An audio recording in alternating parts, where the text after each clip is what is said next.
Good evening, everyone. Welcome to the May 16th City Council meeting. Clerk, can you please call the roll? Alderman Stansky. Here. Alderman Glad. Here. Alderman McClatchy. Here. Alderman Harding. Here. Alderman Strack is absent. Alderman Devine. Here. Alderwoman Miller. Here. Please stand for the pledge. Pledge allegiance to the flag of the United States of America, and to the republic for which it stands, one nation, under God, indivisible, with liberty and justice for all.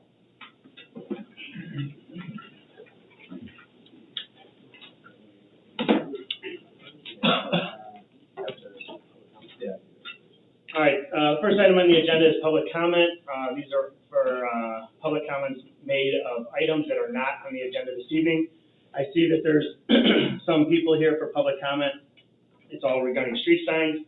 That'll be during 7A for discussion. But if you'd like to make a public comment, we will be having that discussion between council tonight. You're more than welcome to speak now. During the discussion item, you will have that opportunity, so I'd rather you wait for that, okay? Anyone here for public comment? See none? All right, before we get going on consent agenda, I'll pass this over to Derek Morefield for a quick announcement. Yeah, I just asked the mayor for a quick minute here just to talk about the consent agenda for a second. So, and to kind of talk about how it's arranged. But first of all, I changed the format a little bit for council's information and for the public if you follow these agendas. And the main reason that I did that was to try to enhance the transparency of it and the information that we provide. Sometimes the verbiage of a agenda item, whether it's a consent item or a regular item or a discussion item, can get lost. What the actual focus of that topic is can get lost in all the verbiage that we use sometimes. And so I thought in order to enhance the transparency, I would actually define what each item is, the type of item it is, either by administrative or a budgeted item or an event or planning item or whatever it may be, just to kind of give council and, as importantly, the public a heads up on kind of what the purpose of that item is. And then we still provide the narrative description. And I mean, I haven't been to every municipal meeting in the county or a ton of them, but I have looked at agendas, and I can say that ours is probably the most detailed agenda in terms of description and what items are and the information that we provide in any of them in the area. And I take pride in that personally because to me, that's transparency. We try to get that as much information out to the public and the city council as we can.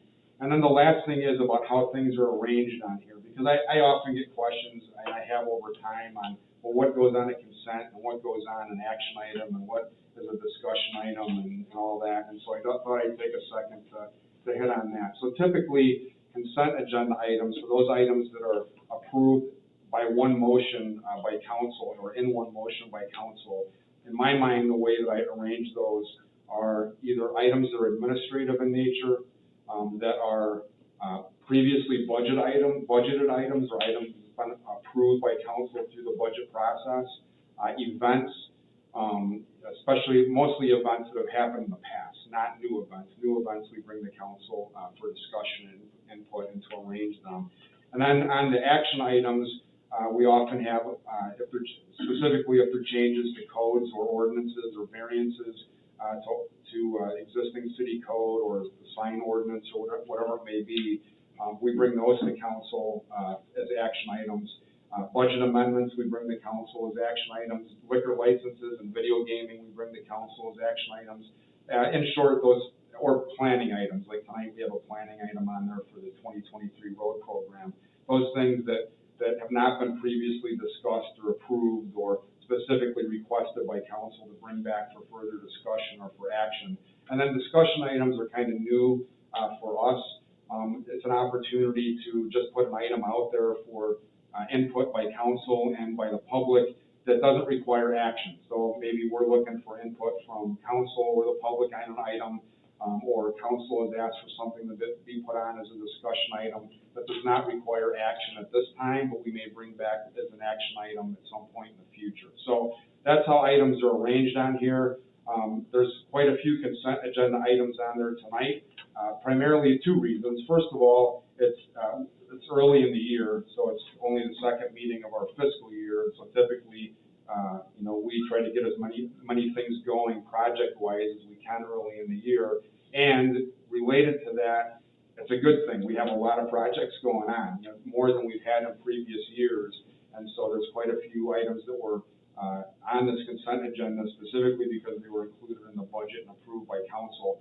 And then with all that being said, any consent item, as always, can be removed by council. You know, we know that through the process. The mayor asks the question, will council like to have, or any member of the public have any items they want removed from the consent agenda, and they can be removed with approval by the council and then acted upon as an action item. We just treat those as an action item. So again, the purpose is to be as transparent as we can, but also be as efficient as we can with the time that we have together to take action on items. So thanks for that time.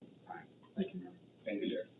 All right, so consent agenda items 5A through 5R. Is there any items that the council would like to pull for separate consideration? Alderman McClatchy? Yes, I'd like to pull A and F. That's it? Okay. Any others? Alderman Glad? I and N? N is in Nancy, right? Yes. Okay. Any others? Okay. I am looking for a motion to approve 5B through E.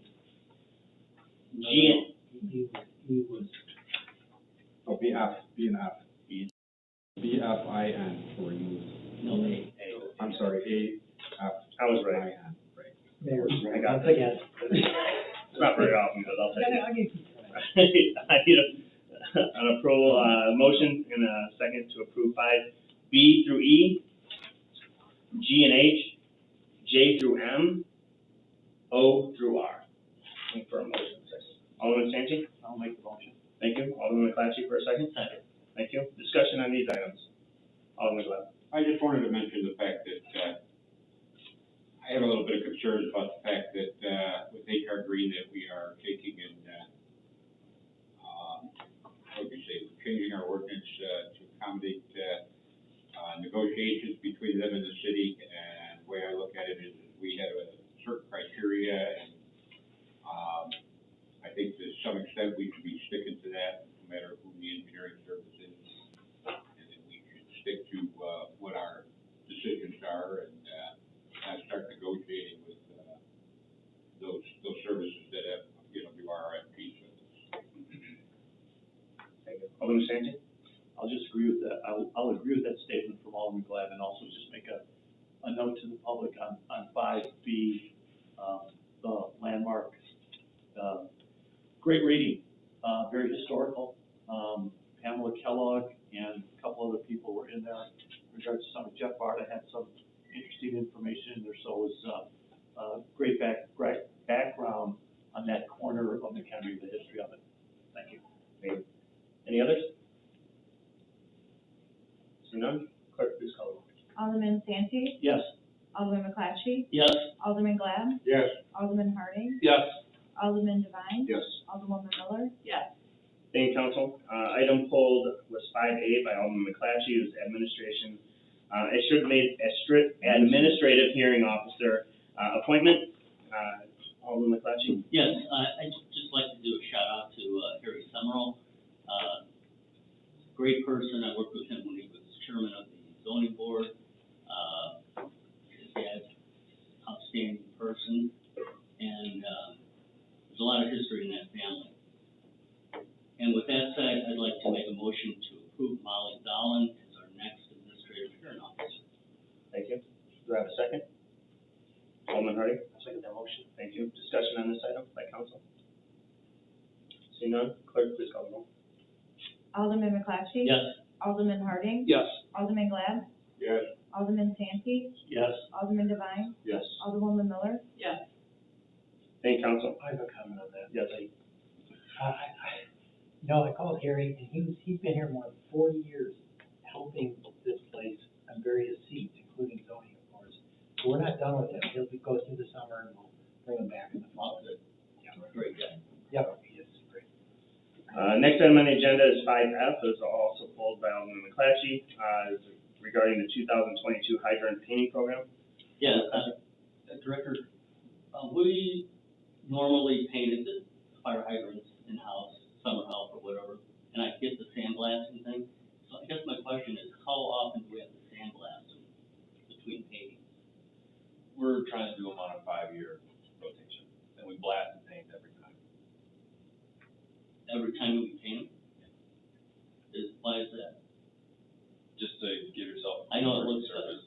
Just to give yourself a clean working surface for the paint through here. That's the standard practice for hydrant painting. And that's every 5 years, you Every paint 5 years, and, yeah.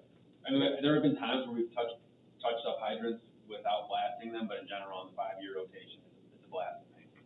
Okay, I was just looking at this $32,000, I thought, you know, they'd hire a couple kids to do it, but I get the sandblast. Well, yeah, so the reason for that is actually a few years ago, we had an OSHA inspection. One of the things that was specifically flagged in that inspection was the fact that we don't have a very, very robust respiratory protection program. We used to do it with essentially like a hood and mask, that was deemed to be not sufficient, and the sort of equipment they want us to do is more like stuff you'd see firefighters use, which requires fit testing and things like that. It's just, it's too burdensome, for us to really self-perform, and at that price, it's fairly reasonable. It's been balanced by, an attrition loss, of, like $150,000, salary and benefits package from a water division, attrition, last year. Okay, So, thank you. Alderman Harney, can you paint them for us? Second. All right, any other questions regarding that, Alderman McClatchy? Nope. No. Looking for a motion and a second to approve. Alderman McClatchy and Alderman Santi. I'll second. Discussion? Clerk, please call the roll. Alderman McClatchy? Yes. Alderman Santi? Yes. Alderman Glad? Yes. Alderman Harding? Yes. Alderman Devine? Yes. Alderwoman Miller? Yes. Any council, Alderman Glad pulled, 5I is, Venice Avenue reconstruction project. Alderman Glad, go ahead. Yeah, just basically, Venice Avenue is, being paid for through the, street program money, correct? Motor fuel tax?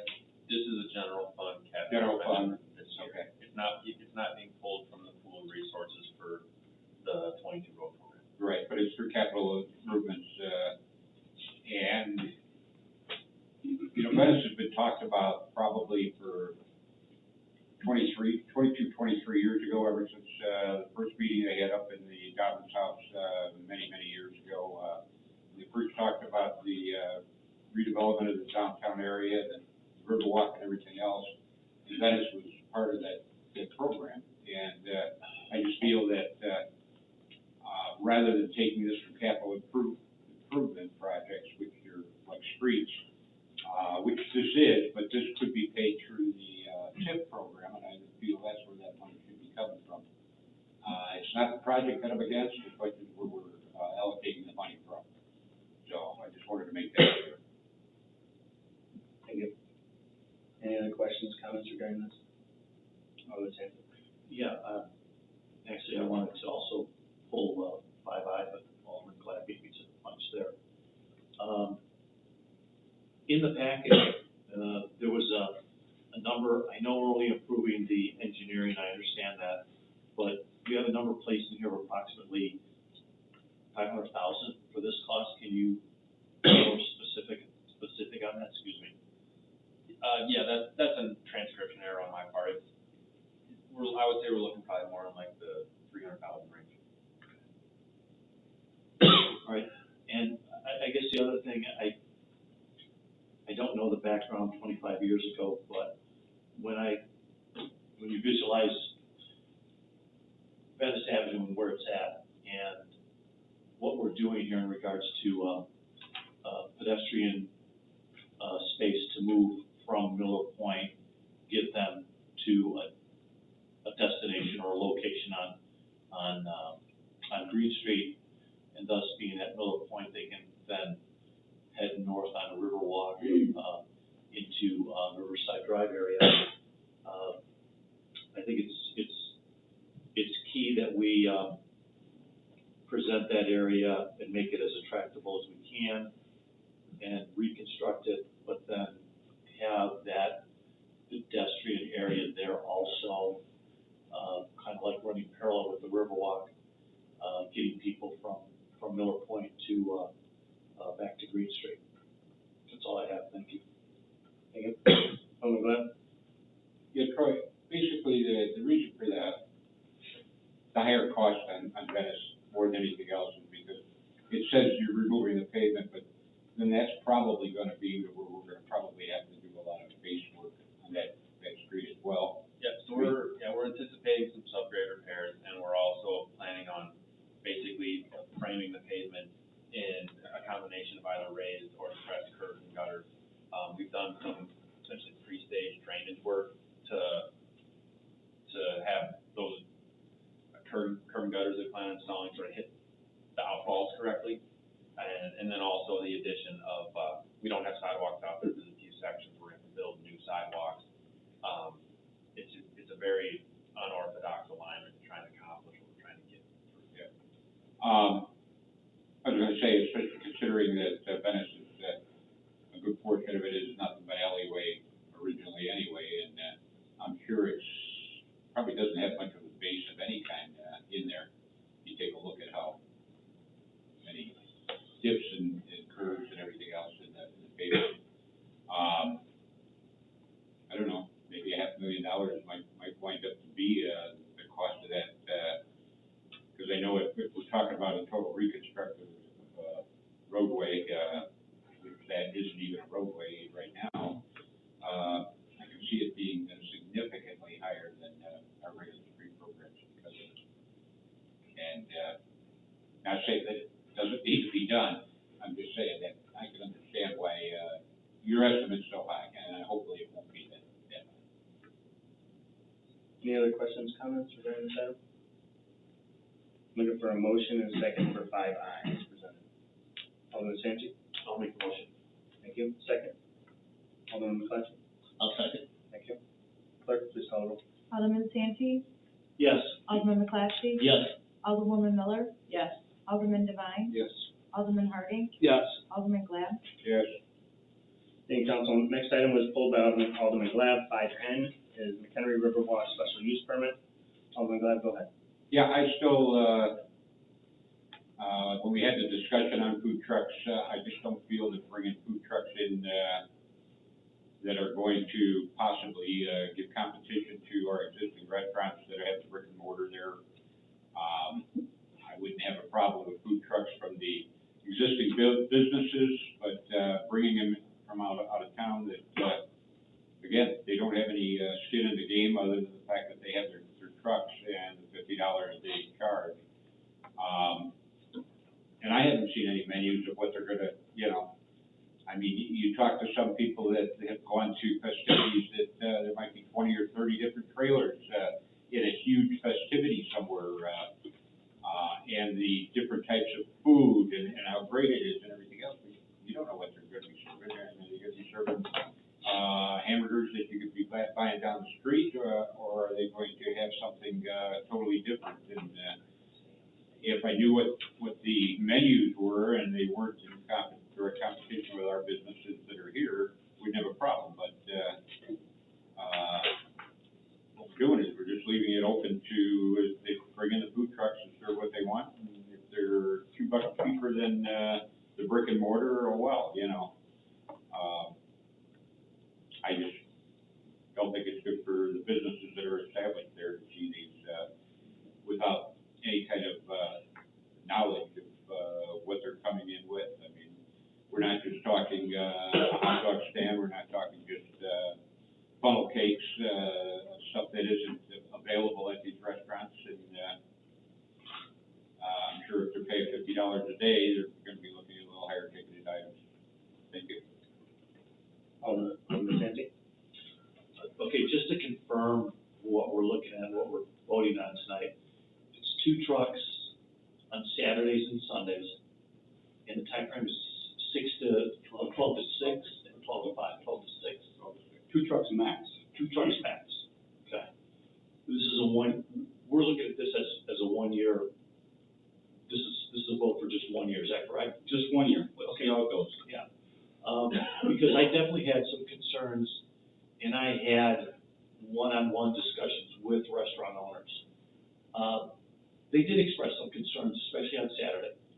But I think they do see it, and I think you see it in society, is that, I mean, let's face it, those restaurants right next to each other, understanding what Alderman Glab has mentioned, that there is more of an investment there in regards to brick and mortar. This is just another way to, in my mind, another way to keep people around and kind of enjoying the atmosphere. On Sundays, I totally understand it there because we've been doing just 1 year for the music. We just had 1 year so Yeah. far, the Riverwalk Foundation. And it's attracted some people, and they bring in their folding chairs and they relax, and, you know, if there is a taco truck there that day, or whatever it is, a hamburger truck, they might try something. They might still walk down the street and sit down and enjoy a meal if they have more time. But this does give these people a little bit more of an option in regards to what they can do and how much more time they can possibly spend there. So, and understanding that they're not going to get 100% of what they would like in regards to, and it's just the people that I spoke to. They understand what we're doing. They do appreciate that we're, I guess, experimenting only 2 days a week, where we were kind of looking at more days, and there's no one here to speak. I don't see any of the ownerships that I had spoken to over the last couple of weeks. So I don't know how to say it, but comfortable with this experiment, I guess, and let's see how it goes. And I look forward to enjoying it myself. That's all I have. Alderman Miller? So, I know we don't have a motion on the floor yet, but I love this idea of having food trucks 2 days a week. I think a food truck diner is a different consumer than a restaurant table service diner. And this gives us the opportunity to start to look at options down at Miller Point and what that's going to look like when we're finished with it, and who's going to be there, and how do we create a destination at the place of the Riverwalk. So I love the idea of getting them there, using the foundation as the clearinghouse to pick and choose who they want down there. To Andy's point, typically a food truck is gonna be a mesh, it's gonna be a hybrid of foods. There are some really creative food trucks out there right now, something that we might not have in town. So I'm really looking forward to the opportunity to open Miller Point up to this exposure, and I think we're gonna be surprised. I think that's a different consumer, one that we do not currently serve. Alderman Miller? Yeah, I think the point that's being missed is the fact that, we'll be pleasantly surprised, hopefully pleasantly, but we'll be surprised because we don't know what kind of menus that these trucks are gonna have. We have no control on that.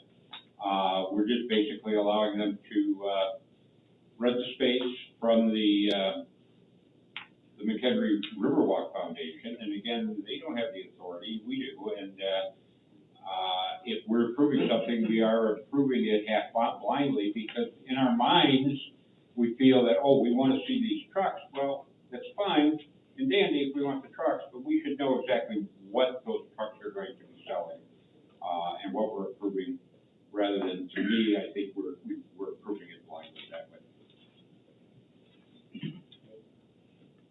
Alderman Devine? I think the difference between going to a food truck and a sit-down rest, there's a big difference there. You go to a food truck, you try different things, you experiment. If you go to an establishment in McHenry, most likely everyone's been there before, you know what's on the menu. I can't compare the two. I see two completely different things. And as far as the motion, I think we should reflect on it 1 year only. I don't see anything in the motion about it just this year. Would you like to make that motion? Sure, I will make that motion as presented with, adding one year only this year, 2022. Second?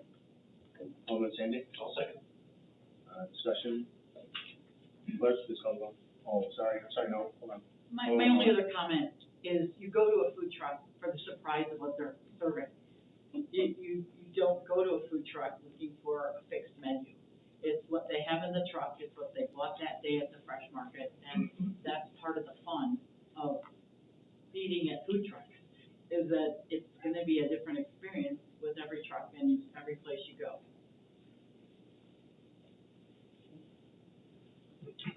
Clerk, please call roll. Alderman Devine, Yes. Alderman Santi, Yes. Alderman Glad, No, Alderman McClatchy. Yes. Alderman Hardy, Yes. Alderwoman Miller. Yes. Thank you, council. Thank you. Moving on to the, action items here, 6A is 2023 road servicing program. I'm looking for, motion to authorize staff to proceed with the plans preparation and public, bidding of the 2023 road resurfacing program, and if necessary, to authorize the solicitation of proposals for engineering assistance to be considered by city council at a later date. Director Strange? Thank you, Mayor. So by now, hopefully all of you are aware, we put out the preliminary list a few weeks ago to let you guys what you wanted, so that if you had any comments or any feedback, we could iron out some details during tonight's meeting. So just here for clarification, this $2.5 million, that's a tentative number for 2023. It could be more, it could be less. As you all are aware, the 2022 program is out on the road right now, on the street right now, under construction. And depending upon how costs come in, either high or low, it could shift these numbers, but we wanted to get the base template agreed to tonight, because assuming we get this approval or some sort of approval, we intend to do the preliminary work we've been doing in advance the past couple of years, which is self-performing the ADA ramps, and concrete curb repairs, the shotcrete concrete curb repairs in advance. So this will give us the confidence in what the final program will be to do some of the preliminary work and ultimately go out for bid just after the new year. So we seek your concurrence with the 3-year program, at least the 23 program year, and then allow us to do the rest of the engineering work necessary and go out for bid in the spring. Thanks, Frank. I'm looking for a motion and a second to approve 6A as presented. Alderman Miller? I'll make that motion to approve 6A as presented. Thank you. Second? Alderman McClatchy? I'll second that. Thank you. Discussion on this item by council? Alderman Glad? yeah, I just want to say that, I think it's pretty sad that, I understand where staff is coming off as far as the fact that they have an outside firm that a couple years back, did a survey on our streets. However, this council just feels that, it's gonna go with what those, outside firms decided on what's best for our city. Our streets change from year to year depending on the types of weather.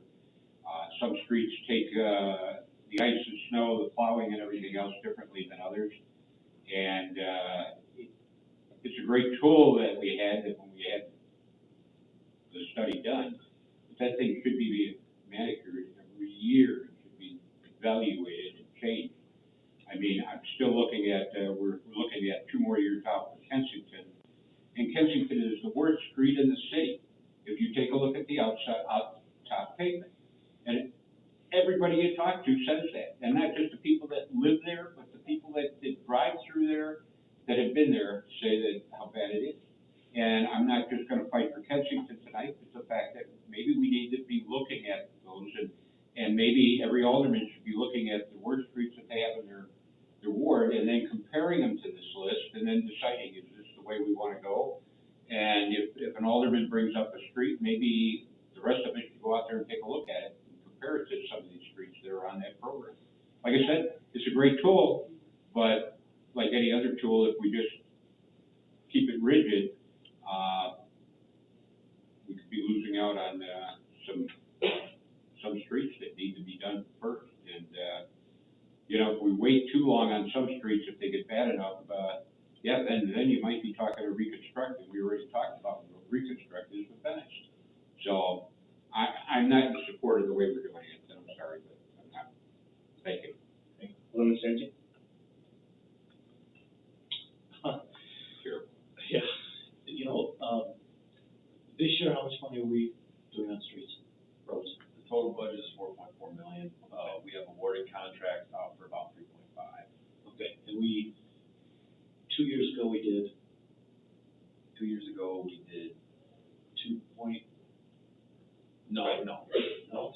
was very small years in the neighborhood of 500,000. And then, last year we were,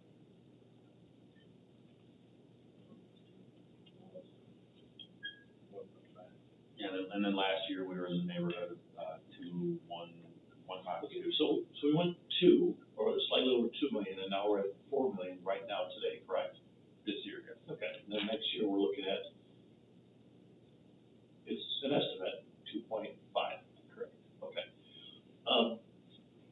Every single street on the next 3 years should be done today.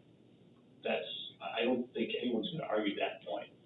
We can't get to them that fast, and I think history has shown us that we did not, as a council, and that's myself looking in the mirror here, is that we didn't have the money, but we didn't appropriate enough money. And we're finally turning the corner here, but boy, we gotta catch up. And, Director Strange gave us the next 3 years. I get it. If you put the next 2 years out there, those 2 years probably should be done this year. So we're in catch-up mode, and I don't know how long it's gonna take to get there, if we ever get there.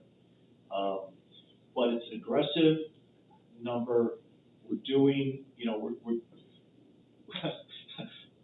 went through it last year, we tried to maneuver a street in, a street out, didn't happen, okay? It'll happen down the line, I get it, but, there's only so much we can do with the number that we're at. So, it is an outside source that rates it. I don't know how to rate streets, I mean, I know there's some bumpy roads out there.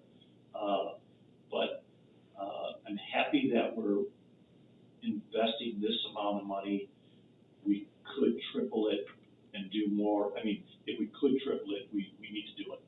So we're as aggressive as we possibly can be, and at this stage, I'm comfortable with it. That's all I have to say. Thank you. Yeah, I just want to state that a couple years ago, and I know a lot of people gave me a ribbing about some of the streets in Whispering Oaks that got done. We found extra money that we had over budgeted in the general fund, and we wound up transferring that money to capital improvements, which eventually went to the road program.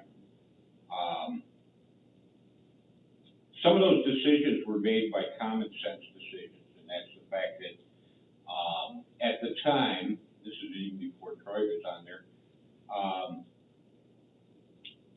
they talked about one street that had to be a total reconstruct because of the roller coasting in the pavement. And I asked, common sense, did you bring a sample of the core drilling of the road? And they didn't even take a sample of the core drilling, but yet the engineers are telling us that we have to totally reconstruct the road. We wound up grinding and overlaying it, and we fixed a lot of the concrete. That street hadn't been touched since it was built in the late '60s. And to this date, it's working fine. The curbing looks great, and we saved a ton of money because, again, what reconstruction would cost versus just grinding and overlaying, even replacing some concrete, was less than half of what the reconstruction would be. And that's why we need to look at these streets a little closer as far as council, because every time somebody looks at a project, and this is no offense at staff, but the more people that get involved in a project, the less that something slips through. And if we just keep approving everything because that's what an outside source says, because that's what staff agrees with what the outside source says, there are times, and we found that out in the past, where things can be slipped and missed. Don't forget the parking lot at the Buddy's building that we were supposed to have. Didn't have a bond. Who to blame? You could go on and on and on. I mean, it's past history. But all I'm saying is we need to forge the future by looking at our mistakes in the past and what we can do to make sure those mistakes don't happen again. Alderman Miller? So I'm going to speak to the fact that we did hire a professional in 2019 to do a mapping survey, is what I'm thinking it was, all of our streets and to rank them based on the condition that they were in. Knowing that in 2019, we had only $500,000 to spend, and we were doing everything we could to put more money into that road resurfacing, reconstruction program. So, to me, the importance of the ranking is critical, because we fixed the worst first, and now we're working on the ones that were in, and I remember this being visual, red, orange, yellow, green. So I'm assuming that if we went back to that study, we're working on the orange roads now, is that correct? We're still on the red? So we're not in the orange yet, we're still on the red. So to me, we're doing it right, because we're fixing the worst first. And if you look on your last page of that particular packet, and it's 339 in my packet, you can see that the 25-year service life, we're like still way behind, but in 2022, if we actually can get to that 10 miles of roadway, we're catching up. Look at all the years we were behind. So we haven't done 10 miles of replacement since 2010. So we do 10 miles this year, we do 5 miles next year. If you go back to the colorful screen on page 337, we do 6.3 miles in 2023, and we do another 5.8 2024, and another 5.1. We're ahead of the curve. Look on the bottom, your judge, and you'll see the total miles there. That's me, In the colorful space. that's me. Yeah, no, I got it. So, I think we're doing it the right way, because we're really looking at that ranking, all of that ranking is gonna be then 5 more years old. If we haven't touched them, they're not better. Nobody's going out on their own dime and putting asphalt in the cracks. So I think we have to stay with the program and just keep playing catch up. Because for 10 years, according to my little graph on 339, we didn't do what we needed to do, because we didn't allocate the money. So now we are, and we're playing catch up, so there's no way to fix that grid. So I say stay with the plan. All of that. Yeah, I've been on the council for 25 years as a plan meeting. And we've talked about roads for 25 years. And we've talked about how far behind we were on roads 25 years ago. And believe me, it hasn't caught up since.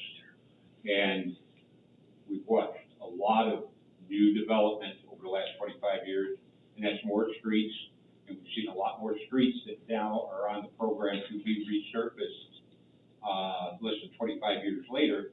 In fact, look at Dartmoor again on the other side of on the west side of the creek, where we had to redo that about 5 or 6 years ago because of the fact that it was totally disintegrated and it wasn't, 7, 8 years old, and we had to repave that whole roadway. I still say, I think about, try to remember the firm that was in here, talking about our streets several years back, Leo Department. And they were talking about we had to spend at least $2.2 million a year. And at $2.2 million a year, in 7 years, we'd be right back where we were. And we wouldn't have this discussion if most of you weren't here over the last 25 years. So if we had really concentrated on fixing our streets and allocating and squeezing every dime we possibly can. And Administrator Moorfield will tell you that I've been fighting about it for years, right? I mean, if nothing else out of this discussion, I hope what comes out for the future is the fact that we remember the fact that we have to spend a lot more than $2.2 million. We need to make sure that whatever program that we institute and that we keep going with, we're going to have to spend some dollars, and we're going to have to spend some bigger dollars, because in 7 years, I don't want to say that, well, we're right back to where we were 7 years ago. We need to make sure that we're forging, that this is the last time we have to have a discussion about how old our streets are. fact that the streets that are coming up are ready to be repaved, and not because of the fact that they're totally friendly. And that should be our goal. And the thing is unless we're spending the money all the time, and making sure that streets like Venice aren't eating up capital improvement projects, if we've got other sources such as the TIP to pay for it, maybe that's where we can even squeeze a few more dollars for our road program. Thank you. Any other questions, comments by council? Alderman Miller. Just wanted to remind everyone that 21, 22, 23, 24, and 25, if goes as planned, we will have repaved 32 miles that we own. And that's out of 126 that we call our mileage. So we literally will have touched 25% of our roads in a 5-year catch-up cycle. You know, I think every one of us has said, let's put as much money as we can into that program, because we know it's needed. And I'm grateful that I see what I see. Thank you. Thanks. All right, I am looking for a motion and a second to approve 6A as presented. Oh, I already got a motion. Disregard that. Public comment, is there anyone from the public that'd like to make a public comment regarding this item? See none? Discussion by council? Clerk, please call. Alderwoman Miller, Yes. Alderman McClatchy, Yes. Alderman Glad, No. Alderman Santee, Yes. Alderman Harding, Yes. Alderman Devine. Yes. Thank you, council. Next item on the agenda is 6B, annexation and zoning map amendment. Motion to approve an ordinance annexing an 8.9 acre tract of land commonly known as 5816 West Elm Street, McHenry. And if approved, motion to approve an ordinance granting a zoning map amendment to C5 Highway Commercial District, zoning variations and a use variation for a caretaker residence in conjunction with a conditional use permit for the operation of a mini warehouse and an outdoor storage. Director Palarecki? Thank you, Mayor. Basically, you just said it all. So the petitioner, First Midwest Bank Trust and John Fuller are requesting approval of several zoning items conditioned upon annexation to accommodate the existing operation and future expansion of the mini warehouse facility and outdoor storage and existing caretaker residence at 5816 West Elm. The mayor had listed off the zoning items that were for approval. I don't think I need to do that again. This does require 2 votes, 1 annexation, and then the conditional use permit after that. So if there's any questions, the petitioner does have representation here. If there's other questions by council. Thank you, Ross.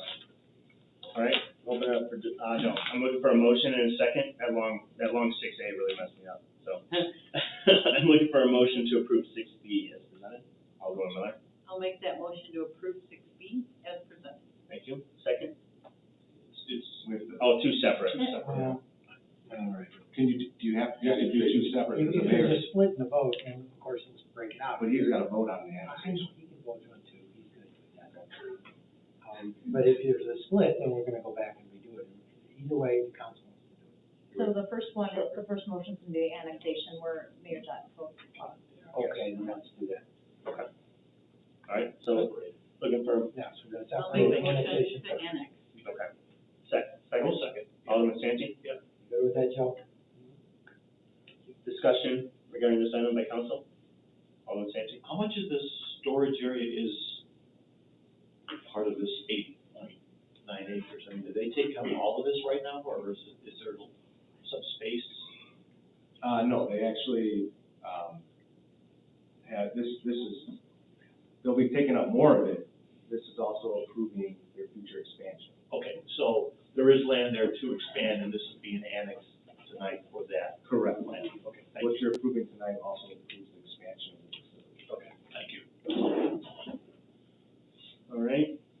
Any other questions, comments? Alderman Glad? Yeah, I just want to state the fact that we've had a storage facility out there for a long time.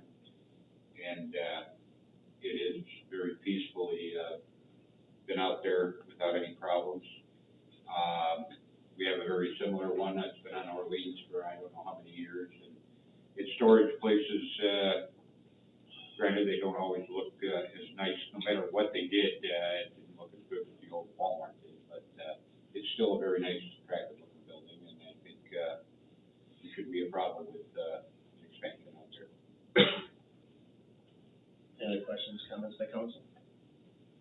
Open up for public, comment. Is there anyone from the public that'd like to make a public comment regarding the annexation? See none? Clerk, please call roll. Alderwoman Miller, Yes. Alderman Santi, Yes. Alderman Glad, Yes. Alderman McClatchy, Yes. Alderman Harding, Yes. Alderman Devine, Yes. Mayor Jennings. Yes. Next item, the second, part of this is a motion to approve an ordinance granting a zoning map amendment to C5 Highway Commercial District zoning variations and use variation for a caretaker residence in conjunction with a conditional use permit for the operation of a mini warehouse with outdoor storage. Look for a motion second. Alderman McClatchy for a motion. To approve. Second. Alderman Santi. I will second the motion. Any, discussion on this item by council? Is there anyone from the public that would like to make a public comment regarding the zoning? See none? Clerk? No. Clerk, please call roll. Alderman McClatchy. Yes. Alderman Santi, Yes. Alderman Glad, Yes. Alderman Harding, Yes. Alderman Devine, Yes. Alderwoman Miller. Yes. Thank you, council. Thank you. Good job. Next item on the agenda is 6C, is a sign variance, 1830 to 1840 North Richmond Road. Motion to grant a sign variance to allow an additional 24 square foot of advertising signage for a total square foot of 56 square feet and an additional 4 foot of height for a minimum of 10 feet. Maximum. Director Fowler. Thank you, Mayor. So Aspen Dental and Well Now, are well on their way to completing the building, over there on Richmond Road. They did come in for a wall sign variance in February, which was granted by the city council. Just want to make note that the reason that this variance request is coming before you tonight is because the developer, is responsible for the, freestanding sign, where the tenants were responsible for the wall signs on the building. So two different entities responsible for signs. So if council concurs, with the request, they're looking for an additional 24 square feet of area on the freestanding sign and an additional 4 feet in height for a maximum of 10 feet. The petitioner is in the audience tonight if there's specific questions. Thank you, Russ. I'm looking for a motion to approve 6C as presented. Alderman Devine. I'll make that motion as presented. Thank you. Second. Alderman Miller. Second. Discussion on this item? Alderman Glad. Yeah, just the fact that we probably wouldn't have to worry about these variances if, I don't think we thought about it at the time when, they were looking at the outlots there and redevelopment, and if their signage had been incorporated in the large sign that was out there now, that would have probably constituted where, the hardship wouldn't be there now. And I can see where, yes, they have to be, they want all the signage they possibly can for people over there, and I can understand that. And it's a shame, after the fact, it's easy to say that, but maybe we think about that in the future. Thank you. Any other comments, questions by council? Open up for public, comment. Is there anyone from the public that'd like to make a public comment regarding 6C? See none? Come back to council. Any comments, questions? Clerk, please call. Alderman Devine, Yes. Alderwoman Miller, Yes. Alderman Harding, Yes. Alderman McClatchy, Yes. Alderman Glad, Yes. Alderman Santi. Yes. Thank you, council. Next item on the agenda is 6D, is amendments to Class G and special use liquor license. Ordinance amending Title 4, Chapter 2, alcoholic liquor, Section 6, license, classification and fees. And would you like to say something on? Sure. All right, our deputy city clerk, Administrator Moorfield pointed at me, so I have. Yeah. So there's two parts to this. First is from your discussion you had at the last meeting, down at the, On the lead. Almarine Retro Rental wanted to do some special events down there. And, the council decided we don't want to just completely open it up, but give them a few evenings, a few nights a year. So that's the first part of it. The second part is just a technicality in the wording of the liquor code. We have to align our code with the state's. There's a special event liquor license, that's for nonprofit people, like the Chamber of Commerce gets a special event liquor license to do Fiesta Days. So if a person that already has a liquor license wants to do a special event that's not at their place, so like if DC Cobbs wanted to go to Peterson Park and sell alcohol, they'd have to get a special use permit. So technically they can't get a special event, they have to get a special use. it's just technicality with the language of the state's code. So we're making our code match the state's code. That's all that is, really. So we have both of them, we have it all aligned together, so it makes sense and it's all legal for everybody moving forward. That's it. Thank you, Monty, appreciate it. That makes way too much sense. All the other cities completely confuse it with special use and special, Right, yeah, special event. So that's a great idea. yeah. We have the best right here. Yeah, maybe you could tell it all the time. Thank you, Monty, appreciate it. Is that it? Yeah, that's it. For now. All right, I'm looking for a motion and a second to approve 6D as presented. Alderman McClatchy? I'll, move that we approve, 6D. Thank you. Alderman Santi? I will second the motion. Thank you. Discussion by council on this item? Open up for public comment. Is there anyone from the public that'd like to make a public comment regarding 6D as in dog? No? All right, discussion, comments by council, clerk, please call it. Alderman McClatchy? Yes. Alderman Santi? Yes. Alderman Glad? Yes. Alderman Harding? Yes. Alderman Devine? Yes. Alderwoman Miller? Yes. Thank you, council. Next item on the agenda is discussion item. 7A is honorary street sign discussion in direction for the permanent placement of the honorary street signs once they are removed from the street sign locations. You want to start with Troy? Yeah, Troy, you want to go ahead and start this out? Thank you, Mayor. So by now, you're all aware of the number of discussions we've had at council and going all the way back to committee meetings about what to do about these signs that are past the 10-year time frame. So at the last council meeting, this was discussed. Council recommended that we research some options as far as a permanent display. So we did a little bit of brainstorming as far as what we believe to be an appropriate permanent display of retired honorary street signs, and the bullet points of what we believe needs to be addressed if we are to, in fact, take these signs down and move forward with permanent display. Downtown districts, obviously, I think there's a consensus on that. We talked about the possibility of incorporating whatever we do into the design of a stage of our downtown streetscape plan. Prominent location, they should be sort of a permanent fixture, something that can weather and wear well, and then also just have capacity or room to be able to add signs, because as we approve signs, our inventory of retired signs are obviously going to increase to match as the years go by. So we are opening this up for discussion to see what the thoughts of council are as far as what they wish to see for a permanent display. Thank you, Troy. Now I'm going to move over to the other side of the room. So that's where I'll jump in. Being my friends here, I'm gonna pass these down and you basically take one and slide those along. I had spoken with the mayor and just asked me to put something together quick. We thought a lot about this since our discussion at the last council.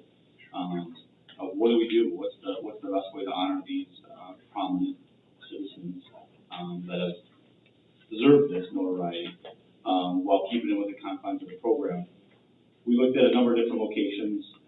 One that we settled on that I thought really rose to the top for us was Green Street Park, and that's on the corner of Green Street and Route 120. It's a park that doesn't get a lot of traffic, but it's a really highly visible location. It's a park that we took the Sullivan clock. Tom Sullivan had donated his clock from Sullivan Foods that was there. We refurbished that and put it in this park because of the prominence of that park. The park, I feel like it has a spot just for reflection. While it is in a busier corner, there's a nice brick paver pathway that walks through there. There's some nice landscaping, but it certainly needs a little something. And this could be exactly the thing that this park needs. What I included with the packet here, and again, I apologize if it's done fairly quickly, but was, if you've seen the Riverwalk sign right across from Buddy's, it's a large limestone sign, weathers very well, it looks very distinguished, I think. I love the limestone look for some of our monument signs.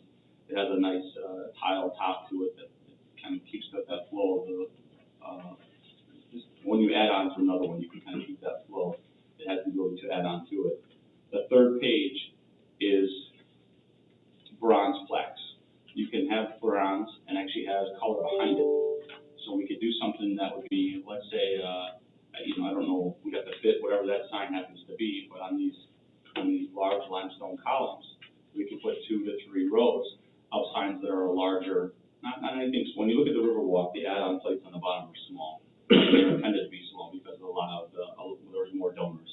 Obviously, this program is a highly prominent, program, and so to take a bronze plaque that might be, maybe it's, 18 inches by 6 inches, something like that. I don't know exactly what those, we got to research what the bronze plaques actually would wind up being, but we could affix those bronze plaques to this nice limestone. And so as you're walking through, there's benches there.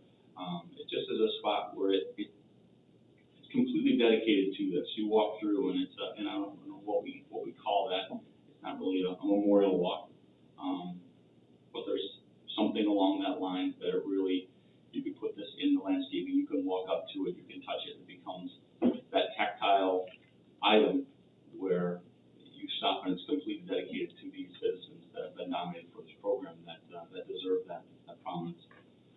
So as Parks Director, that's what I had put before you and recommended. And I like the soundtrack in the background.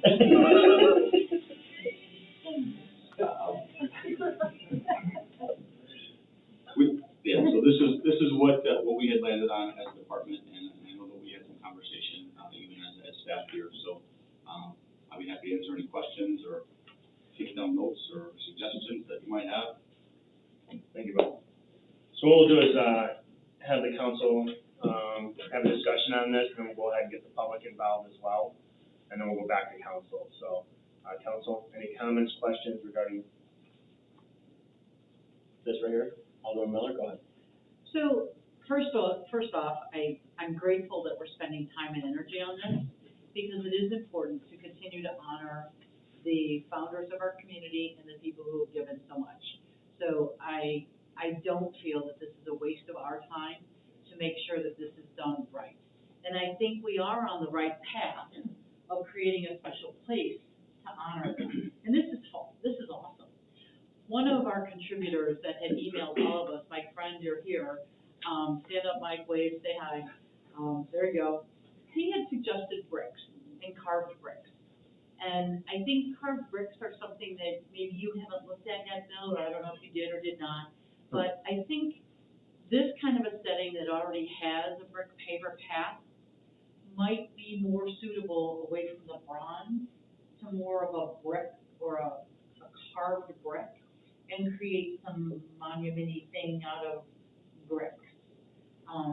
I'm respectful that the ordinance is what the ordinance is. And I'm respectful that in 2005, the program was created, 2016, it was amended.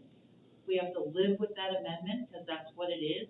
And I'm not sure that I'm ready to change that as we age and have more prominent people apply for a position. But I do think we're on the right path of creating a place of honor that families can come and people can study the history of our community. So I love what you've done. And I think that's a great location because it is as prominent as it gets in the center of town. And if somebody wants to go take a picture with Grandpa's brick, you take a picture with Grandpa's brick. Or Grandpa's brick. You want to go ahead and talk about the brick thing? Or? I guess I just would like to sit down, maybe have some different, more conversation of the brick programs are something that are commonly done in parks all the time. I mean, if you've been to Fort McHenry, you can see there's different sizes and, the bricks in the walkway are, and certainly it would be a much easier program to put together than, what I have there before you. It would be, less expensive.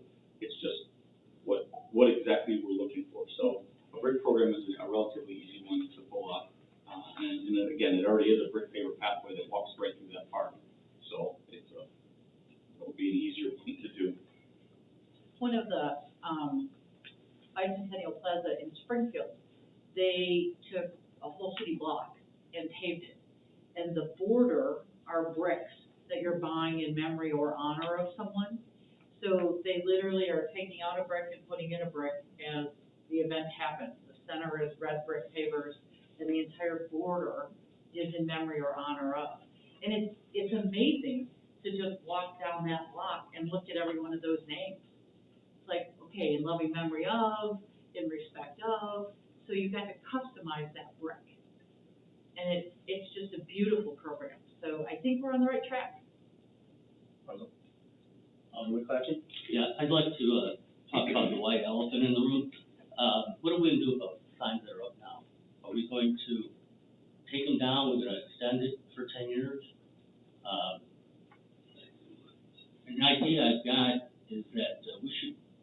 have the landmark commission decide what signs go up. You know, it takes it off our plate, of course it comes back here, but I think, they've got the historical, backing, the criteria. They're the ones that should be nominating these signs that come before the city council. But to talk about this, taking them all down after 10 years, there's a lot of good people, a lot of history out there. And I would like to extend that 10 years. That's my. Alderman Hardy? I agree with, Alderman McClatchy. I do want to honor these people, and having this alternate, ideas, I like it also too. But I'm having a real difficult time taking down signs that we put up already. I don't like the 10-year idea. I don't know, we got some big name, historic names in McHenry that are out there that I had a real difficult time taking down. And there's also other members that, I know, we got a member that was killed in action. His name's up by East Campus, and we have another Vietnam hero over there by, off our friend, which I can't, on Maple. I just can't take those down. I'd rather see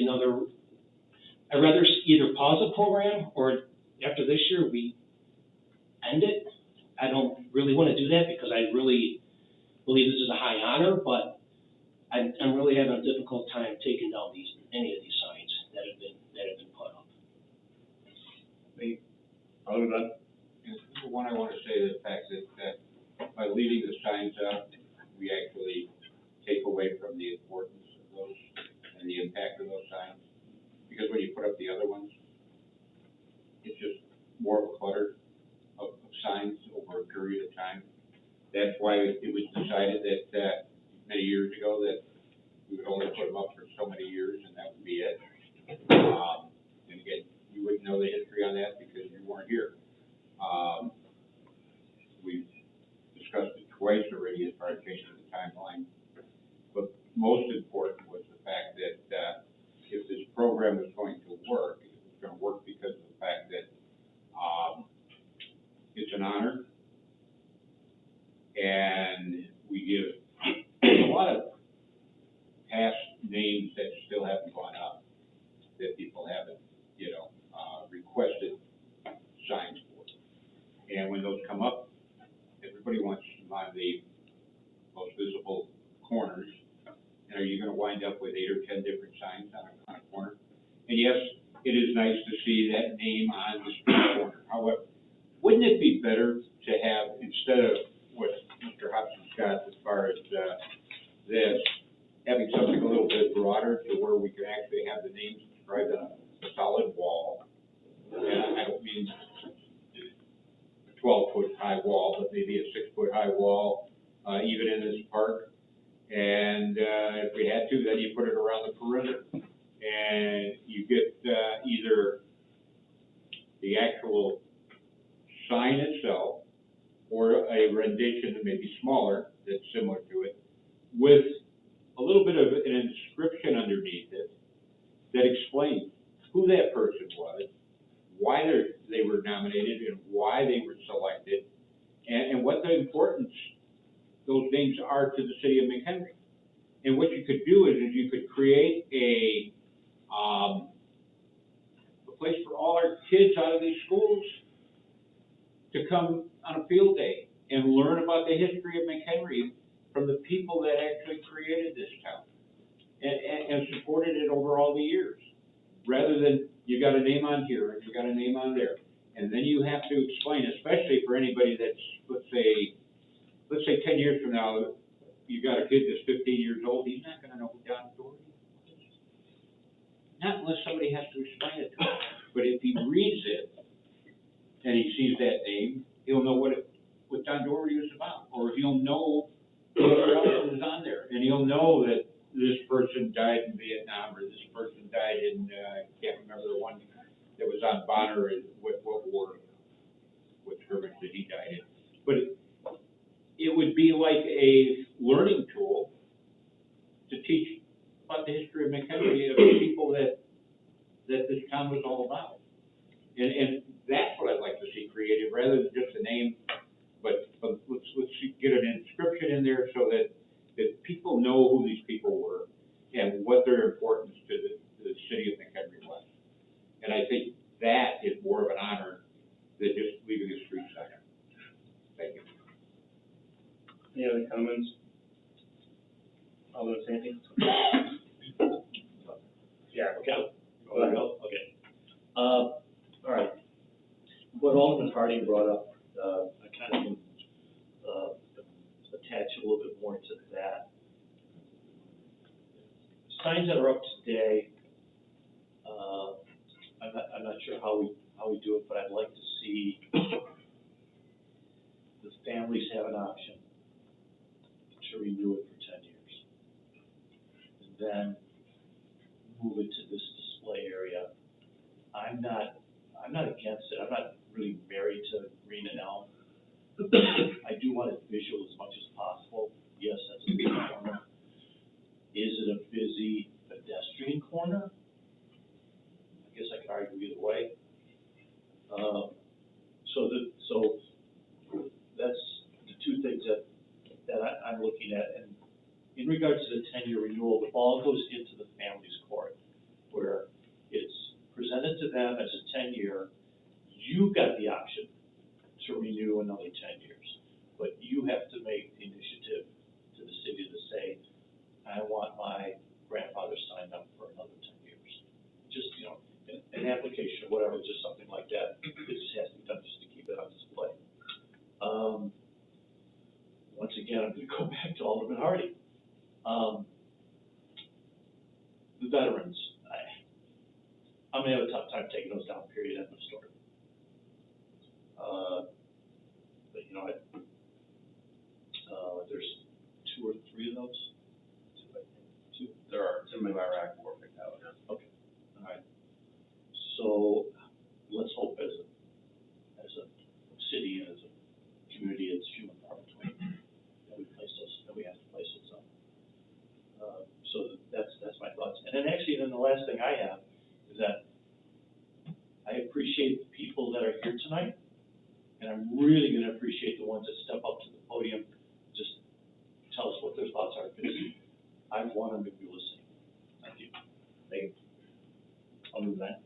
Yeah, I kind of, what Alderman Sandy said about extension for 10 years, I think that would be good. And as far as what Alderman Glad was saying, what about instead of all the details there, what about, I don't know if this can be done, Bill, but like a QR code where you could scan that wall and it'll direct you to the city webpage that we've updated and give a bio on all these people.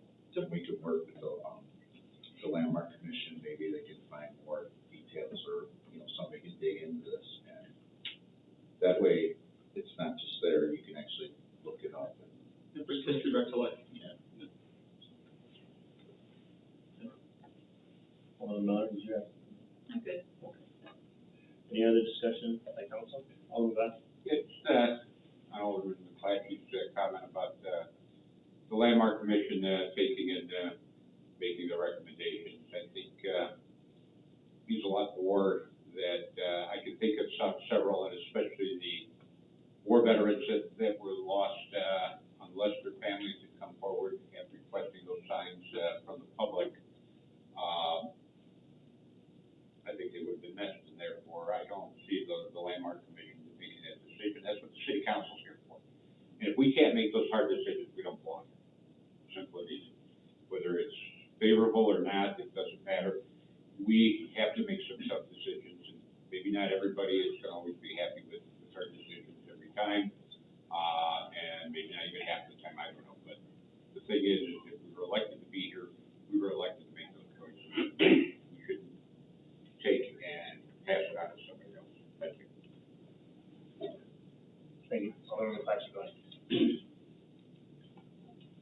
The reason I brought up the Landmark Commission, they can look at the criteria. They can go through the fine-tooth comb. And the buck always stops here, Andy. You know that. We make the final decision. Any other questions, comments? Okay. All right, so I've talked to several families, some of you that are in here and some that are not. And I guess there's a lot of discussion that we had regarding this. A lot of families I've talked to have said, we don't mind the sign coming down, but we want them recognized somewhere in the city, and maybe there's a better opportunity to recognize them. Because let's face it, there's a lot of signs on the street corners that people don't read now. They don't read speed limit signs, you know what I mean? So maybe they don't get recognized as much as they possibly should, So maybe there is other opportunities in the city like this park here and dedicate this park to something like this. So I have heard it on both sides that they just want to be recognized, and maybe the QR code is awesome. I think something like that is great. But I'd love to hear from the public on your thoughts, but I'd like to also hear, are you upset that the signs are coming down, or would you be okay for something like this, like a wall of some sort, to recognize family members? And, I went to school with Keith Nurnberg, and I know his sister, very well. So, I mean, that is hard to even look at taking that down, and Troy and I had that conversation about these two veterans. But, so if you don't mind, when you come up here, please explain what you would like versus just saying we want them up. Is there other options that the family members would be happy with, such as the proposal, whether we do a wall, or this can come back to council and have another discussion, because this is a bigger item to definitely talk about. But versus just saying we want the sign up, which I've received like 30 emails over the weekend, so I read every one of them, but I do want to know more in regards to that. So we'll allow any of you to come up. If one of you can come up one at a time and state your name and address for public record, and then if you can just give us some input. And we can start on this list first. John Meyer.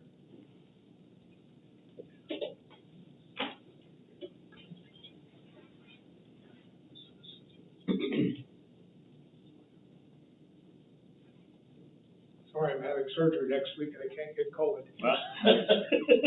My name is John. Hi, Dave. How are you? John Meyer, and I live at 6020 Tomlinson Drive in McHenry, Illinois. I look at all the faces up there. I'm the oldest one here. And I've lived in McHenry community for over 70 years. And because of my father, Fred Meyer, and because of my uncle, George B. Friend, and because of the involvement my brothers and I have had in this community, I know a lot about what happened with the history. I'm heartened that you're all talking about remembering those people who were so important to the growth of this community. And I know that we have the Doherty family here. Pleased to know Don Doherty for most of his life. Of course, I knew my father, and I knew George C. Friend very well as well, as well as many other people who have been honored in some way, shape, or form. So I think it's important to continue to honor people. I think our history is always important. It's a great learning tool for us. And in terms of your question, Mayor, I agree, probably a lot of people don't see the Fred Meyer on the street sign, but I do. And I relish the fact that it's there, that he's being honored for all he did for this community. Would I be satisfied with Bill's idea or the brick idea? Yes, I would be. I would accept that if it's done in a really nice fashion, and it is a sign that isn't 2 by 2. It's something. Andy, in terms of your comment, if you want to have a sign talking about my father, you better have a great big one. It would maybe take up most of the wall, frankly. But all these ideas are acceptable to us as a family. My brother Randy would be here if he didn't break a leg. But we're very appreciative that you're all taking the time to think about this seriously and to hear the comments that we who care about our family members have had. So thank you for the opportunity to speak. Thank you, John. Tell Randy to get well. Stop running those laps around the block. Good luck next week. Yeah. All right. Let's see. Is it Michael Friend?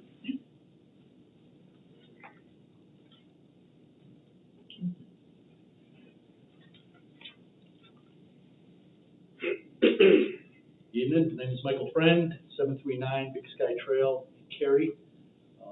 But I grew grew up in McHenry for 27 years, and I'm a proud property tax owner of a commercial property here in the city, so hopefully you don't disqualify me. And I second the motion by the mayor to take down all speed limit signs, so we can see these street signs more prominently. I'd like to echo John and his comments. Really appreciate the time that you all have taken to weigh this decision. I did reach out through email to Vic and to Sue, just because I know them through other dealings. And one of my questions to them was, is it possible to perhaps look at this topic in groupings? So can we treat maybe the folks that applied and were awarded the honor prior to the 2016 formal ordinance versus those that came afterwards, just because the rules were different to when we applied versus when folks after us applied. And so I see other aldermen perhaps are in that same vein. However, I'm very open to the ideas that the bill you're giving out tonight. If I could offer a name, maybe a promenade of prominence for something like that. But I like the QR idea. It's a combination of what Mr. Glad was saying as well as Mr. Devine. So I like the fact that someone can go there with the QR code and look up and see the history to kind of meet the goal that you were going after, Andy. So all those things, again, I think are great ideas. But the one item I'd mentioned to Sue that she brought up was, there's something about the location that was chosen.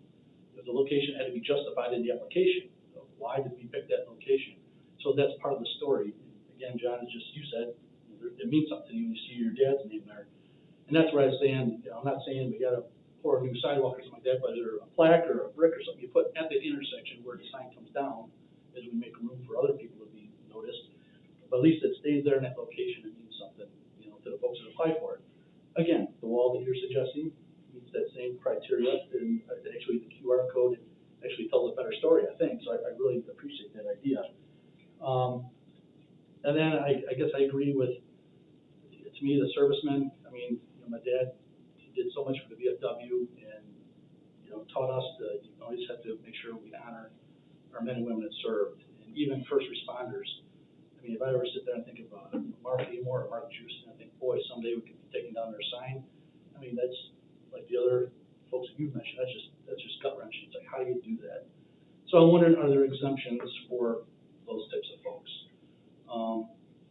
And I think the last thing was, looking at the criteria that I filled out back in 2013 for my grandfather versus when I look at the website today, the criteria really hasn't changed. And I'm wondering if we're concerned about too much proliferation of signs. Do we make the requirements a little bit more stringent to where, yes, it's just not given out to anyone that requested, but you actually have to meet these other criteria. And perhaps on the application, can we make it more explicit that this is only good for 10 years and it's not renewable, to properly set the expectations for the folks asking for it. Back when we did, that wasn't the rule. I'm just thinking even today, if someone would come in and fill one out, they may not know that unless they're part of these discussions or actually go read the ordinance. So those are, you guys asked last time in the meeting, hey, you've got ideas or concerns, please bring them forward. So I appreciate the time to chat with you tonight. Thank you, Mike. Appreciate it. Cynthia Lott. I'm start to kind of take my time. I really appreciate the opportunity to be here. And I'm not here because I'm a family member with a sign. I'm here because I walk the downtown area. I know a lot of these families. I was alerted to this by some family members. And so I got interested and I took a look at your 2005 policy, and thanks to Director Strange for making all that available to the public, because I wanted to understand, why is this happening? It seemed like a well-intentioned program from the start, but when I started to dig into the policy, I thought there were some things that were a little bit confusing. And I'm still a little bit confused, but maybe somebody can help or clarify. It feels to me, if you read the 2005 policy, and you hear from some of the 2005 to 2016 families, as I have, when their signs were hung and they had the dedication, and they stood there and they looked at their fathers or their family members' signs, they were told those signs would be up in perpetuity. And so for those families, perpetuity means forever. Now, I get it that somewhere along the line, you started looking at that policy and you thought, well, this is not working for the city. And right, you've got to have a program that works for the city that you guys can deliver on and that's sustainable for you, you know. And so I think you looked at it again in 2016, but you didn't really change anything. Mr. Friend talked about things you could do within the policy and the criteria to make it tighter as far as who you select or why you select them. But that wasn't really done in 2016, and the only thing that I could find that was different from 2005 was, well, you know, these signs are only going to be up for 10 years, they're temporary. So I guess my question, and somebody can answer it if I'm confused here, is how then can you take down the signs that you told families from 2005 or 2016 were up in perpetuity just because you added a sentence to the 2016 that said, well, yeah, we have this program and we're only going to do it for 10 years. Can somebody clear that up for me? So I can clarify a little bit. We asked ourselves that specific question in January, whether or not we were going to apply the 10-year standard to all signs or just to the ones that were approved after 2016. Because if we had decided to not take down the ones that were approved previously, we would be having a conversation now because the 10 years plus 2016 was June 2016. We aren't there yet. So Yeah. that was discussed, I believe, at the January city council meeting as a discussion item, and we discussed that specific question, whether we would apply universally or not. And that's how we're here. And so yes, those signs that the people were told would be up forever are the ones that are coming down. And that's why you're offering these other great suggestions. I'm not an unhappy person right now. I like so much of what's going on here because it suggests to me that you do consider the town's past and history as a meaningful part of its growth and its future. And that is so good to hear. And I'm also hearing that you have respect for the people who are on signs and you have respect for the feelings of the family. So I think there's so much good going on here. I'm just still concerned about, you know, I guess I see a family that hasn't weighed in. I'm okay with having a permanent place as long as these people are being honored and as long as their cred as people who made a contribution is not being revoked, and as long as it's a part of what we offer to both visitors and residents of the city, I'm cool with it. But I guess, are you guys okay if you're taking down a sign of a family that's not okay with it? That's all I have to say. Thanks. Is there anyone else that'd like to come up to the podium and make a comment?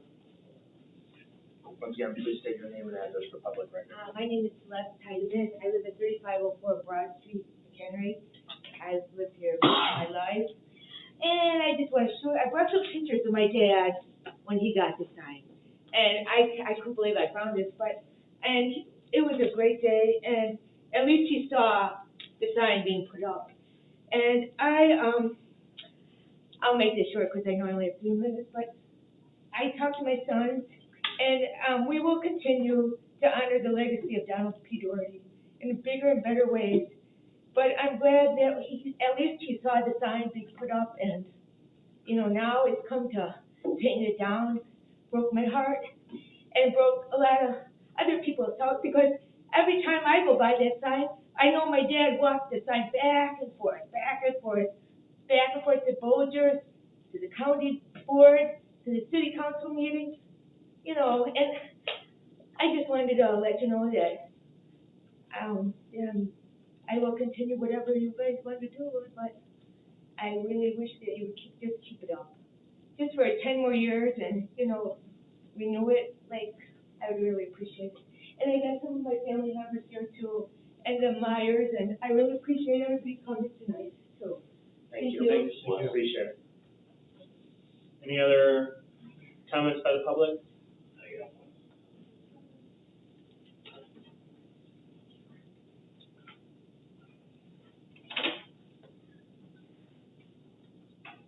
name's Joseph Bopp from Sharon, Wisconsin. And I have 8 sister-in-laws, and they're all very emotional. Please keep it up another 10 years. Thank you.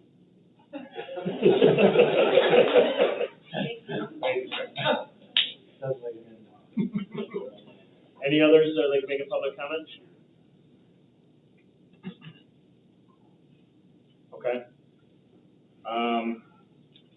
Well, I think we all agree that it's tough to take any signs down. I think we all agree to that. I think we all also know, I don't vote, but I also know that it's tough for these council members to say no when there's an application coming forward. It's very difficult to say, we'll say yes to 3, but the other 2, you weren't good enough. So that's very difficult, and I know that's a tough decision by council, and some can take that and vote, but some can't, and I get that. So, I would like to discuss more of an opportunity where we can do a moratorium on the program that we have. Maybe we keep those signs up for 10 years. Maybe it's 5, maybe it's 10, whatever that case may be. Once again, this is a council decision. And we come up with a new program, which is this wall program. And once those fade off to where that 10-year mark hits, then it goes, they make it onto this wall. And we have to, obviously, these are discussions we're gonna have to have. We're not gonna make this decision tonight. But maybe that is something that the council is for. Obviously, after talking to several family members, myself, I think this is a better option, in my opinion, is moratorium. And then we'll come up with a cool program that has the wall, lighting, and I really think, and honestly, I think some family members might be like, hey, you know what, that is awesome. I want actually my sign down, and I want to go on that wall. Because I think we'll do a good job on that wall. So that's my personal opinion. But we'll open up for discussion by council and see what their input is. So, Alderman McClatchy. Thank you, Mayor. Could we take like a straw poll and see if everybody's comfortable with leaving them for 10 years? I'm good for 10 years. I mean, More on top of now, or? Yeah, 10 years from now. Well, when it goes back. I don't know if I would approve like a 10-year extension because some of these are already 16 years old. So I would recommend 10 years starting today. Right. Yeah. Okay, that's good. I'm good with Yeah. So I get where you're going with the 10 years. And I'm all about leaving them on. I think I was pretty clear when I had my opening statement here. But if we're gonna migrate the program to something first class, way cool, I think giving us 10 years to create that program is too long. Because it's just not gonna come to fruition fast enough. Oh, we would get the program planning and get in the process immediately, within reason. But we would do it right away. And honestly, we give the opportunity for the families to make that decision, Hey, I would go ahead and, we'll take the sign, and I would like, my father, my grandfather, whatever the case may be, on this wall.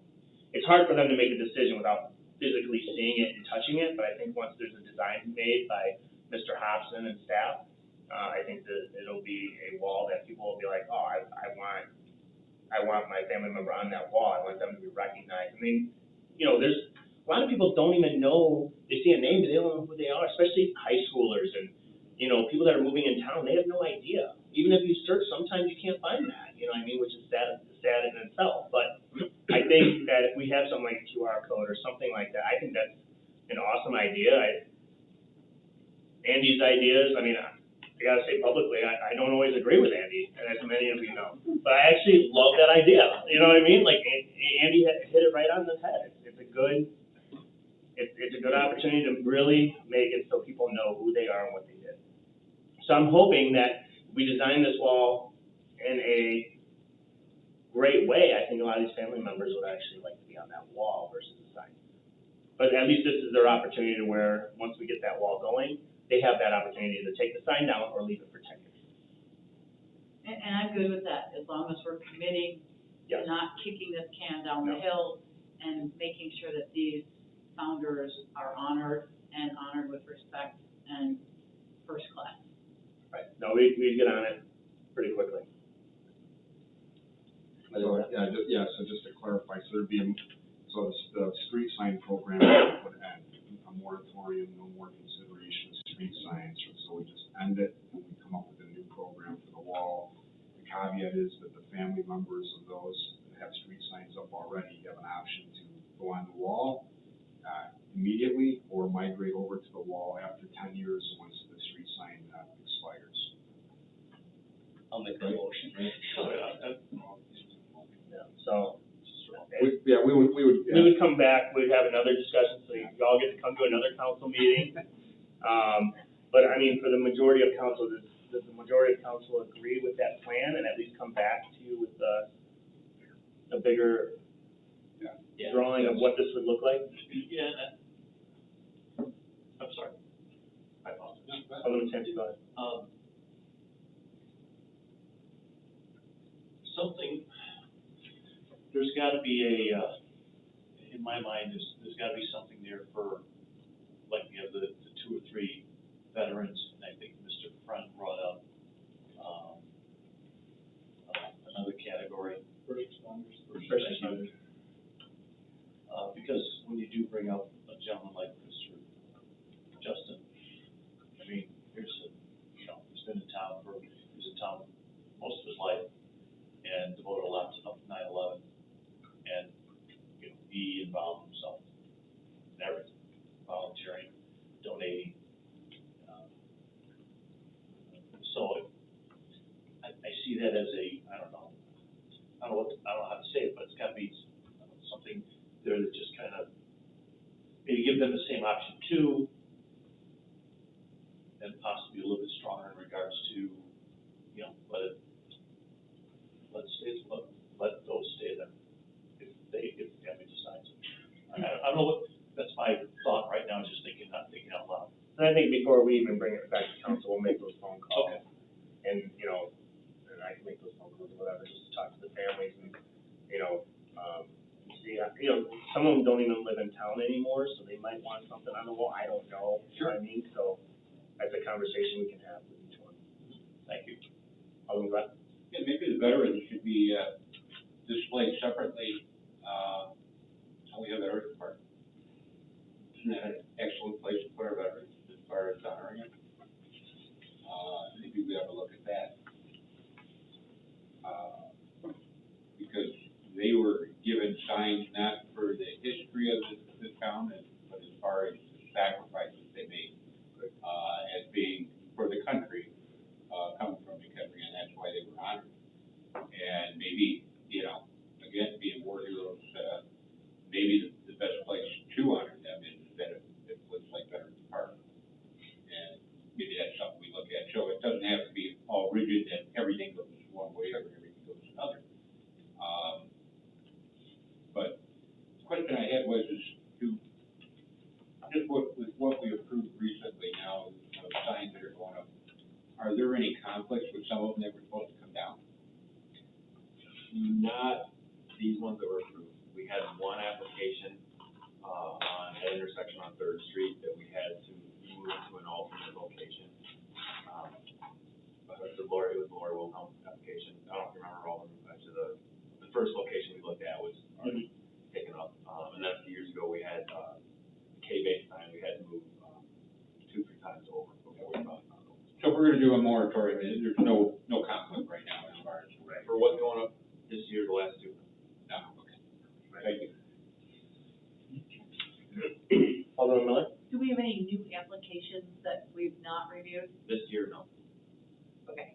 So So we we're have not probably received, not yeah, approving yet. I've not received one in 2022. And I guess my second question is there any way that we can incorporate, whatever we create into our new streetscape program? Is there any place for that somewhere? Instead of just a park, to incorporate something also in our streetscapes? I think the problem is the streetscape program's years out, right? I mean, unless you approve a $15 million bond, we're not doing it, right away. So I think that'd be my major concern, talking about timing. I think, we wanna do it pretty quick, within the next 12 months or so, right? Yeah, I think what we would do, I kind of talked to Bill about this earlier, is you know, if there's consensus from council, you know, we can have something designed, you know, maybe with a couple of options, you know, we're looking at two separate with the bricks or with the wall, unless there's consensus from council on one or the other, and then, bring that back, you know, with a program, a new program developed, and then maybe we need more input from council on what that looks like too. And it's really a separate discussion from the location and what it looks like and what the power, you know, what the program looks like, in terms of criteria. But I want to bring that back in terms of the location and materials and all that stuff sooner than later, so that we can, I mean, it'll have to be a budget amendment, but, I mean, I think that's something, I don't want to wait till next budget year and I bring it back and ask for a budget amendment and get going on that right away with council in terms of having it constructed, you know, and all that. So we'll take a look at the location and see if we can do to get it, somebody, an architect to lay it out. Is the majority of council okay with that? I raise your hand. Sounds good. Yes. Alderman Glad, yes? Yeah. Okay. All right. Are you all happy with that? We'll go ahead and, all right, perfect. So we'll go ahead and bring this back as another item in the, future. We'll go ahead and, do we have all the emails for the families by chance that have been? I've got PDFs of all the letters that were sent. Okay, so we'll definitely be reaching out, letting y'all know the agenda that this is gonna go on, so you don't have to keep watching. So we'll reach out to you, okay? So, thank you very much. Appreciate your time. And thank you, Counselor. At this time, we're gonna go into executive session, so I'd ask that the public please exit the room.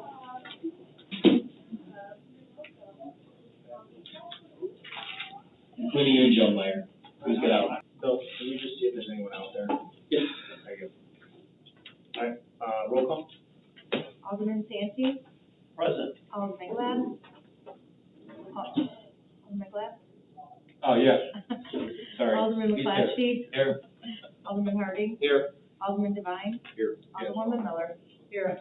Thank you, Council. I have nothing this evening. Staff reports, were sent out, so, Derek, do you have anything? I don't think Troy, you have anything else? One thing we have is, the STP culvert project, the two project candidates we put in, one of them was successful for sure, another one might be partially successful with some engineering work. So, we secured $700,000 in federal aid for Bearville Road in federal fiscal year 2027. So, our approach and your cooperation in it, was successful with this call. 2020. What happened? Again. We will have an update related. We've been fishing with that one for about 10 or 12 Start hours. more later this summer. No other staff reports, Bill? Nothing? The Peterson barn is well Straight. underway. Straight, right. Standing. It's pretty straighter than it was. One item that we come before you regarding that is what we wind up with the roof. There'll be, city council supplement, we have 3 quotes to address the roof. The preview is that standard shingles are like 30,000, architectural shingles that match the house and the barn are like 38,000, and cedar shakes are like 80,000. So, that's actually an item that I will put in your hands to decide how we spend that money, but that will be coming forward and the work is well underway. I'm really surprised it's standing straight. I know. I see all those things, I'm like, oh my gosh. All right, thanks, Bill. Just, I got one thing. Yeah. But just with the approval tonight of the roller rink, they will be starting as soon as tomorrow, getting that cleared. He's out there. Did they stop? We were out there. Turning Public water. Works was out there. Is that what it was? Oh, okay. They needed water for the demo, so Troy was able to get that turned on. So we're ready to go. So your constituents, it's not bad heating. Thank you. I didn't personally turn it on either. Yeah, thanks, Troy. All right, awesome. And any city council comments? Alderman McClatchy? Just, like to say that, Thursday's opening night for Pearl Street Market, and if, Alderman Stratton's there, I'd give him a big shout out, because he does a good job out there. Yeah. Doing piano here. That's a good show. When do Sundays start? Sundays start the first Sunday in June. Okay, thank you. Any other city council comments? No? Looking for for a motion to adjourn? Alderman Miller? Moved. Second, Alderman Harding? Clerk, please call the roll. Alderwoman Miller. Yes. Alderman Harding. Yes. Alderman McClatchy. Yes. Alderman Glad. Somebody seemed to want to go home, I can wait. No. Yes. Alderman Santi.